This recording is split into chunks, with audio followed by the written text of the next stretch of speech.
Thanks for tuning in to News Sausage. This is the program that unpacks the news of the week in a delightful, zesty sausage kind of way. We are Dan Marks and my host, Sunny Riverside. Say hi, Sunny. Good morning, Dan. This is sunny Riverside, staying warm by the fire over here. Well, that's not very easy to do considering how cold it's been here in the Midwest lately. Quite a bit different than what I was used to out in Hawaii.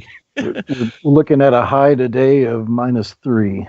Oh, well, that's pretty balmy compared to, I guess, what's coming up, too. So enjoy it while you can. News Sausage. Now, today, we're going to take a look back at the year 2017.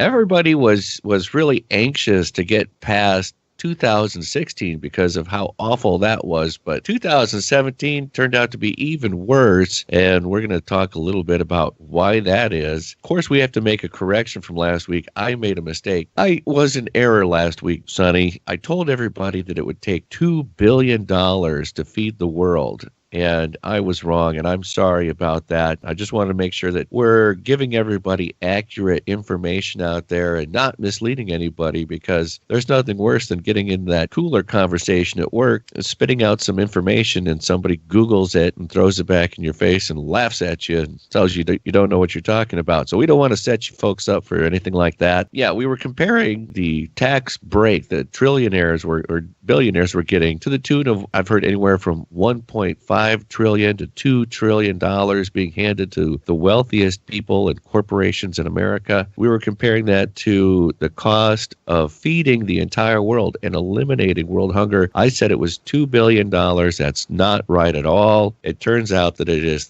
$30 billion. $30 billion. But that's still quite a bit less than the $2 trillion we're handing over to the richest people in the world, basically, considering we could end hunger for basically what's equal to the price tag of the Iraq war. Would we have to spend that much on military if we were feeding the world? It's hard to hate people that are feeding you. Yeah. Maybe, I don't know.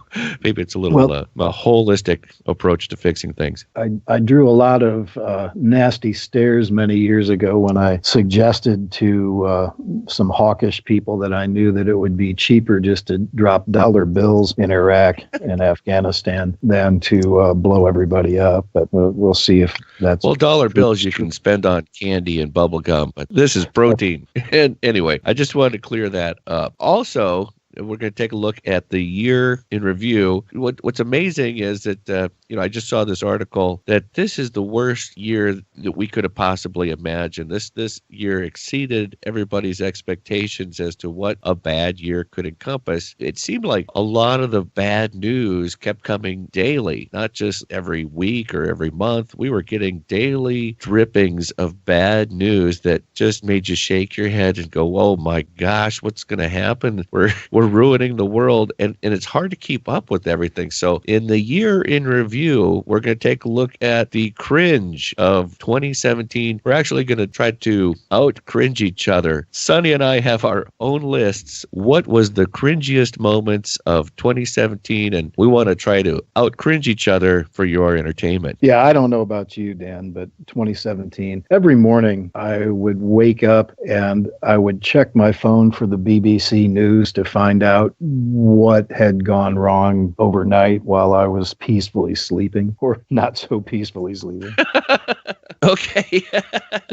Let's go with your third most cringy moment of the year. Okay. So my third most cringy moment was actually a series of moments that kind of unfolded over the course of many months like a slow motion train wreck. It began in March of 2017 when Mr. Trump made Presidential Proclamation 9577, which established the week of March 5 through 11 as National Consumer Protection Week. And this was a week to promote public awareness of cybersecurity risks and to educate the public about them. Interestingly, simultaneously beginning in the month of March and ongoing through the month of July 2017, Equifax experienced a massive cybersecurity breach which affected 145 million Americans That is, if you think that the population of the United States is about 300 million, that's half the U.S. population, where hackers access names, dates of birth, and social security numbers of people in the Equifax database. Now, as the good upright business that it is, Equifax promptly disclosed the breach in September, some 40 days after discovering it. As punishment to Equifax for this incompetence, it was awarded a $7.25 million no-bid contract to manage IRS data verifying taxpayer identification. That's my number 3 cringe. Equifax. I totally forgot about that. Equifax. Yeah, it's an embarrassment for everybody concerned except for the people who are making money on it. And the kicker about that is Equifax collects that data without asking your permission. You didn't sign up for Equifax to collect your data. You didn't ask for it. It just is done by the consumer credit industry for their own nefarious purposes. Okay, so now for my number 3 cringiest news story of 2017, I'm going to have to go with the Alabama voters who are okay with child molesters in the Senate. That completely made me cringe. I was feeling sorry for every single female and child in the state and thought, boy, these women got to just get the heck out of there. They are in imminent danger. And if these people are thinking that they're okay with a child molester over a Democrat, because the reasoning there was Democrats are not pro-life. Well, that leads me to another story here in 2017. And what gets me is that also in 2017, Roe from Roe v. Wade, the monumental court case that gave women the right to have abortions. She just died of old age this year, which tells me, hey, you folks out there on the right, let it go. It's a right. It's established. It's seasoned. It's been there for a long time. Do we have to start talking about women's right to vote or slavery again? Because those are established rights too. At this point, if Roe herself is dying of old age, it's just time to let it go. I don't get it with these people. And child molestation is still a crime, by the way. As it should be, right? That's a cringe that you really can't find much humor in. Right. That's not a victimless crime. Right. I did laugh a lot on our last program, but this program, I don't expect I'm going to be laughing too much at some of these cringy things because they are very serious things, and unfortunately, mine doesn't get any sunnier as we go toward the top. So, what do you have for number 2 for the cringiest year of my life? Well, number 2 isn't much sunnier either. As you have noted before, the environment is something I feel very strongly about, and I do my best to preserve the environment as much as I can. Clearly, our chief executive officer also, he sees things differently than I do. For example, March 28th, 2017, by Executive Order 13783, which is an order promoting energy independence and economic growth. The high points of that order were that it included an initiative to promote geomapping in order to share that information with private mining and petroleum extractors. It streamlined permitting for extraction on public land because lawsuits and protests take too much time and prevent the inevitable strip mining of public lands. It also streamlined the national ambient air quality standards for state implementation. It directed the Department of Interior, which is now headed by oil man Ryan Zinke, and I'll get to him later, to conduct evaluations of the employment effects caused by environmental statutes. And then it went again a little step farther, and it repealed the Clean Power Plan, which President Obama had initiated to empower the EPA to determine the content of the national energy portfolio. In other words, the EPA could determine that federal installations around the country must have a certain percentage of renewable energy that they depend on. So that was a sweeping act. And then a couple weeks later, or a few weeks later, there on June 1st, of course, Trump unilaterally withdrew from the Paris Climate Accord, which had been negotiated for several years by the entire world. And then on June 27th, he ended President Obama's moratorium, which had prevented new leasing on federal land for coal mining, and simultaneously rescinded the stream protection rule, which had prevented mining operations from dumping toxic tailings into streams and waterways. And then, to cap off the year, as it were, on November 30th, by executive order, he reduced the size of the Bears Ears and Grand Staircase Escalante in Utah by 85 and 50%, respectively, thus opening those thousands of acres of public ground to mining and extraction interests for which he set the table back in March. We see that whoever is putting the words in Trump's pen has a pretty complex and sophisticated view of how to establish a trend so that little pieces work together to fit the whole puzzle. That was bad. That's part of our national treasure, our public interest, to preserve that, and it's our resource for future generations. Yeah. Plundering all of this stuff now for temporary political gain, it's beyond unethical to me. The tragedy that I see is these geologic formations, these natural landscapes are unique. They are absolutely unique in the entire world. And once you put down that first scoop out of the digging equipment for that mine, things will never, ever, ever be the same. It's really irresponsible, in my opinion. It is a squandering of the future to just so lightheartedly do this, as if the future of the entire world doesn't matter. It's as long as somebody can make a quick buck today, and a quick buck it would be, with cheap rents negotiated from the Department of Interior for taking for free that which is public and turning it into private profit. You mentioned something last week about something making me weak in the knees, and this is another one of those things. Absolutely. You know what? Another thing that gets my goat is when you hear people on the right wrap themselves in the flag and say that other people are not respecting the flag enough, but then they desecrate the land for which the flag stands, and they don't seem to have any regard for the actual land. Instead, the symbols are what they think are patriotic and defending, and it's just a false sense of patriotism, and they're awfully proud of themselves for being better patriots than us.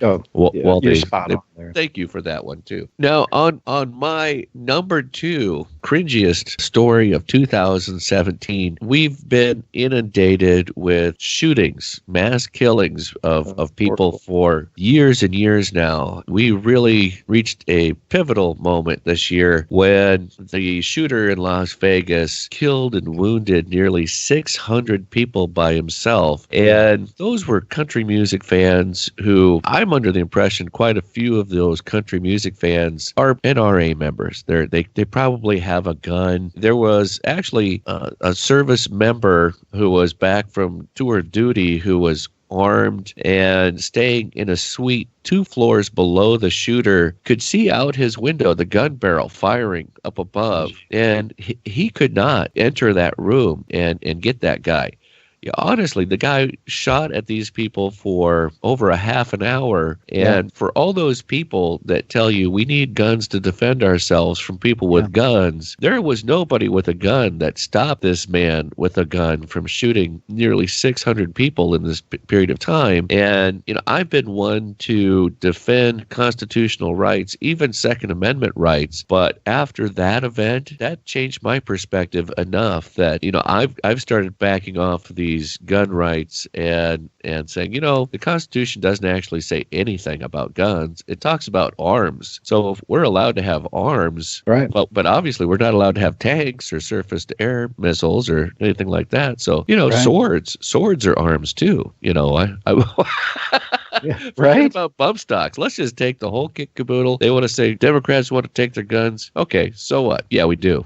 We've had enough of this. You guys aren't acting mature enough to be responsible for them because this is just ridiculous. Right? We're going to take them and put them on the high shelf until you demonstrate that you're mature enough to have them. Right. You know, and aside of the Las Vegas shooting, one of the I heard an interview with a member of one of the bands that was performing at that concert, and he said, "We are NRA people. We have guns on the tour bus, but we were afraid to go get them for fear that we would be mistaken for a bad guy." And there's exactly the scenario of the good guy with a gun not being able to do anything. Right. Well, and it's very, very seldom that anybody is going to have that kind of opportunity. And let's face it, if the gun wasn't there to begin with, we wouldn't need to defend ourselves from people with guns. Right. You know, it has worked in other countries. Australia also, they say that if we take all the guns, only the criminals will have guns. It doesn't seem to be the way it's worked in Australia. So maybe we need to be a little bit smarter and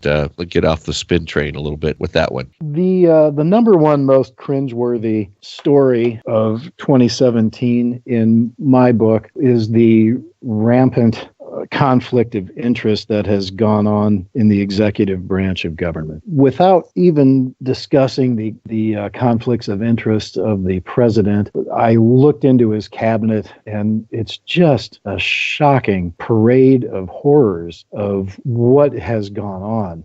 His cabinet appointments. Let's begin with the Secretary of State, Rex Tillerson, right? Right. He was the CEO of Exxon from 2006 to 2016 until he retired just before he was appointed to this position. I can't imagine there was a coincidence there. He is personally acquainted with Vladimir Putin based upon his role as director of Exxon Nefgas, which is a joint venture between Exxon and Russia. He is also an outstanding critic of sanctions against Russia pertaining to exports of gas and oil for some reason. Moving down to the Treasury, Steve Mnuchin, Chief Information Officer of Goldman Sachs. Right. In 2009, he bought failed residential lender IndyMac from the FDIC, paying $1.6 billion for $23 billion in assets, which is what this lender had after the FDIC had taken control, bailed out investors, and eliminated bad receivables. And then in 2014, he flipped it for $3.4 billion, and then, of course, in 2017 became the Secretary of Treasury, which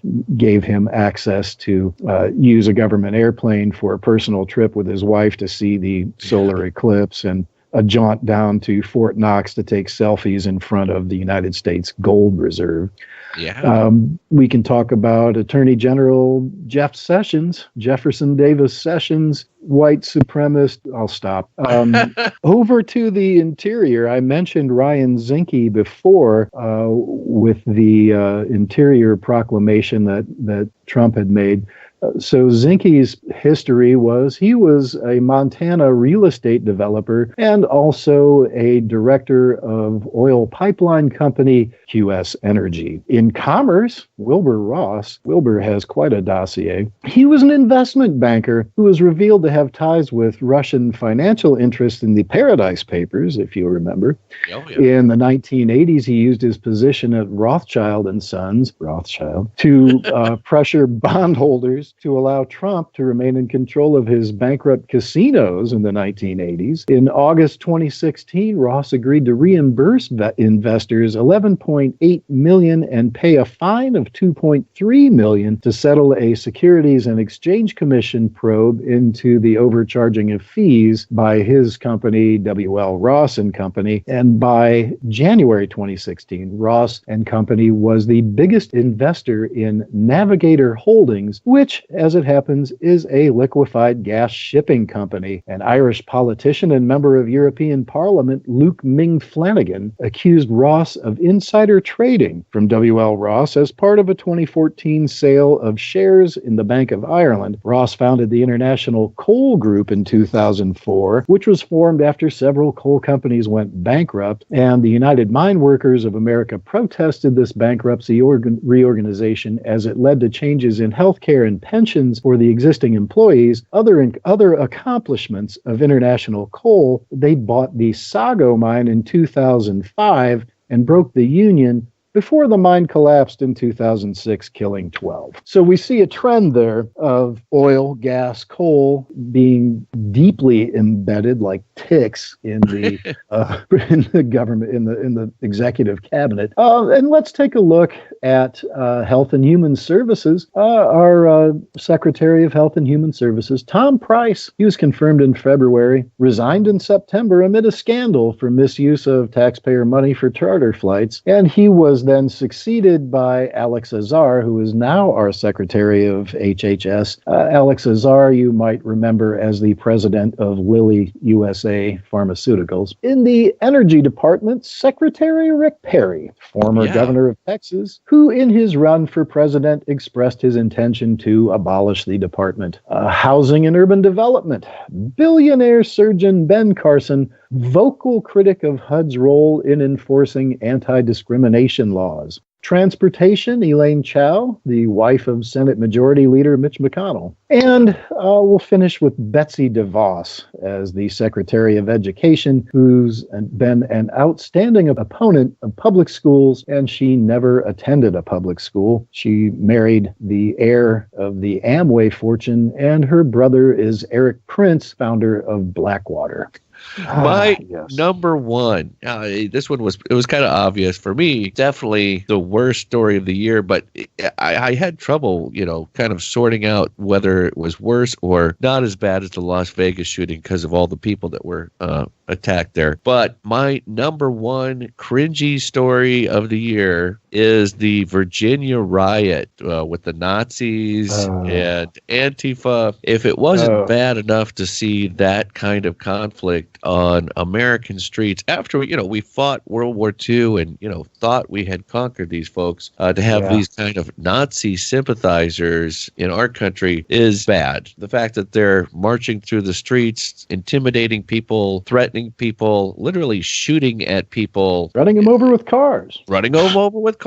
Yes, that's beyond the pale. And on their website, they also declared war against normal America. So these are a hostile domestic terrorist, domestic enemy, depending on how you want to look at that. At least they're admitting that they're abnormal. Right. Now, our president reacted to this and just made it even more cringy by saying that there were good people on both sides of that conflict. If you've watched any of the video of this thing, I challenge you to spot the good people in there because I don't see it. And honestly, the truth is that Trump's lead policy advisor is Stephen Miller, who was mentored by Richard Spencer, the guy that organized the Nazis down there in Virginia, and very prominent. He's the guy that got punched in the face in the viral video a lot of people have seen. Is it okay to punch a Nazi? And boom, he gets punched. And the dude's only 30 years old. How do you get that evil that quickly? Oh, and Trump apparently liked him so much that he's made him the top policy advisor. Top policy advisor is a bona fide Nazi. And if you wonder why he would have gotten the impression that there were good people in that crowd, those were his boys. That's his boys down there. Of course, he's going to say that some of them were good people. But then you contrast that with how the president decided that all of the NFL players taking a knee with their hands on their hearts during the anthem at football games are sons of bitches. They're all sons of bitches. That kind of contrast, that's the thing that makes you really feel like this guy really does just want to lead the nationalist white power movement as the president. As a humorous note here, what I find strikingly ironic about Trump being the leader of the white nationalist movement is they chose somebody to lead them that's orange.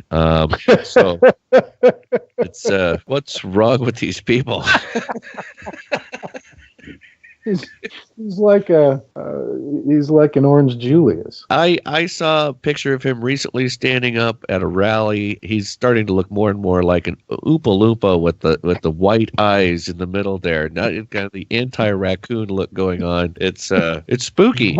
So that was a pretty cringy look back at 2017. But there were some honorable mentions I want to just make sure we touch on because we don't want to leave anybody out, because there are some pretty cringy things out there that really do deserve some mention here. Off of my list, I also had trouble not putting in the top three Trump's attack of fallen soldiers' mother. He also attacked the basketball players that were held hostage by China because they didn't thank him enough. Right. I forgot about that. They were not sufficiently gracious for his intervention. Yes.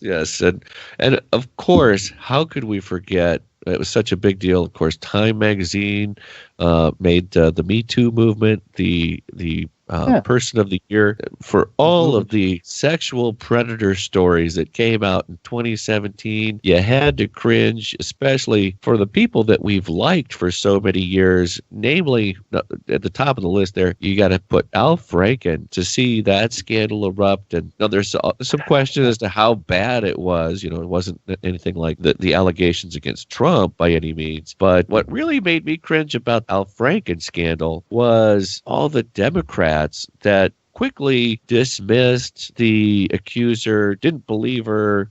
Really the reaction of Democrats around Al Franken was exactly what we chastised the people on the right for doing. We did the exact same thing, and not everyone did. No, not everyone, but it was. Fortunately, there were enough people saying we can't have this double standard, but. Yeah, gosh, what a horrible disappointment that was. Not what a feminist does to react to sexual predator allegations, and right. we could use a little bit more feminism in the Democratic Party again. You know what? That actually reminds me. We do have the Women's March coming up this month. All those people who attended it last year, I hope you attended again this year. Sonny and I are planning to attend ours here in Iowa, march around the Capitol. Well, I'm looking forward to seeing you guys out here too. So, but I hope everybody else gets involved with that. Last year, there was kind of a cloud of the election hanging over. This year, I think it's going to be a much different feeling. I think that especially with the Time magazine cover, it seems like it's kind of crystallized what this movement is. Hopefully, it will get everybody a little bit more psyched up about voting this year and kind of taking back the power and just kind of reclaiming the rights of decency in America here again. And hopefully we won't have the kind of negative influence that we've had from Trump. Hopefully he'll get impeached. I still can't believe that we didn't get enough votes for that this month. Yeah, I think you make a good point. I think there's a ray of sunshine to be taken from this, that the tragedy of the election last year has reinvigorated or reactivated an awful lot of people who had become complacent. And I know several people who have been outspoken and in the past, and then they felt like, well, we got things going on the right track. All this work we've done for the last 40 years has finally come to fruition. It's been set back, if not erased, by a few strokes of an illiterate pen. But the upside is that an awful lot of people are now getting off their chairs. They're going out, they're marching, they're talking to people, they're contacting their representatives in D.C. and in their state capitals. I think there is hope for change. Absolutely. That leads to the last thing I wanted to bring up here today, and that was Howard Dean had mentioned this week. It was old Democrats really need to get out of the way, and they need somebody at the age of 50 to start leading the party. And get more how old millennials. Are you, Dan? I happen to be 50, but don't think that I'd be a good party leader. But it is true though that it does seem to be that a lot of the older Democrats are completely out of touch with where the public is these days. Where these millennial voters are going to be a big portion of the voting base out there. But beyond that too, we need to go after those non-voters, make them realize that they do have a dog in this race. And when you're going up against blatant fascist policies, you got to get involved, even if you don't love the Democrats. You got to take a stand against what they're doing out there and hopefully start getting involved for years to come. But there's really no excuse to not be involved anymore, considering the environment that we're in today. All right. Well, we are running out of time very quickly. Thanks again for listening to News Sausage. This is Sunny Riverside saying goodbye and keep your feet warm. You wrote something, though, didn't you? You had something there. Did I? You read something to me earlier in the week. I can't do this show sober. And I was like, yeah, I love that. Do that. Gone. I I have All right. no idea. All right. Well, I got to.